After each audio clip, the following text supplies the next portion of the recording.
Big boss Malayalam season 6 ഇപ്പോഴിതാ ആവേശകരമായി 100 ദിവസങ്ങൾ പിന്നിട്ട് അതിൻ്റെ അന്ത്യത്തിലേക്ക് എത്തിയിരിക്കുകയാണ്. ഫസ്റ്റ് റണ്ണറപ്പായി എത്തുമെന്ന് പലരും കരുതിയ ജാസ്മിൻ 3-ാം സ്ഥാനത്തേക്ക് പിന്തള്ളപ്പെട്ടിരിക്കുകയാണ്. അതുകൊണ്ട് തന്നെ ജാസ്മിന് അർഹിച്ച അംഗീകാരമല്ല കിട്ടിയിട്ടുള്ളത് എന്ന് പറഞ്ഞുകൊണ്ട് നിരവധി പേരാണ് രംഗത്തെത്തിയിട്ടുള്ളത്. അതുമാത്രമല്ല, ഈ ഒരു സീസൺ മുന്നോട്ട് പോയത് ജാസ്മിൻ എന്ന കണ്ടന്റ് ഉള്ളത് കൊണ്ട് മാത്രമാണ് എന്ന് പറഞ്ഞവരും കുറച്ചൊന്നുമല്ല. എന്ത് തന്നെയായാലും ജാസ്മിന് 2-ാം സ്ഥാനത്തെങ്കിലും എത്തേണ്ടതായിരുന്നു.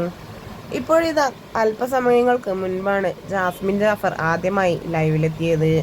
ഇതിനു മുൻപ് റസ്മിൻ്റെ ചാനലിലൂടെയും അതുപോലെ തന്നെ മറ്റു ചില പ്രമുഖരുടെ ഇൻസ്റ്റഗ്രാം പേജിലൂടെയുമെല്ലാം ജാസ്മിൻ എത്തിയിരുന്നു എങ്കിലും അപ്പോഴൊന്നും സ്വന്തം അക്കൗണ്ടിൽ നിന്ന് ഒരു സ്റ്റോറി പോലും അപ്ലോഡ് ചെയ്യാൻ ജാസ്മിന് കഴിഞ്ഞിട്ടില്ല. കാരണം ജാസ്മിൻ്റെ എല്ലാ അക്കൗണ്ടുകളും ഹാക്കായിട്ടുണ്ട് എന്നാണ് ജാസ്മിൻ ഇപ്പോൾ പുറത്തുവിട്ടിട്ടുള്ളത്. എൻ്റെ എല്ലാം നഷ്ടപ്പെട്ടു എന്നും ഇനിയെല്ലാം ഓരോന്നോരോന്നായി തിരിച്ചു പിടിക്കണം, അതുപോലെ തന്നെ നിങ്ങളുടെ എല്ലാവരുടെയും ചോദ്യത്തിനുള്ള മറുപടിയുമായും ഞാൻ എത്തുന്നുണ്ട് എന്നെല്ലാം പറഞ്ഞുകൊണ്ടാണ് ജാസ്മിൻ ലൈവിലെത്തിയത്. ആദ്യമായാണ് തൻ്റെ അക്കൗണ്ടിലൂടെ ജാസ്മിൻ ലൈവിലെത്തുന്നത്.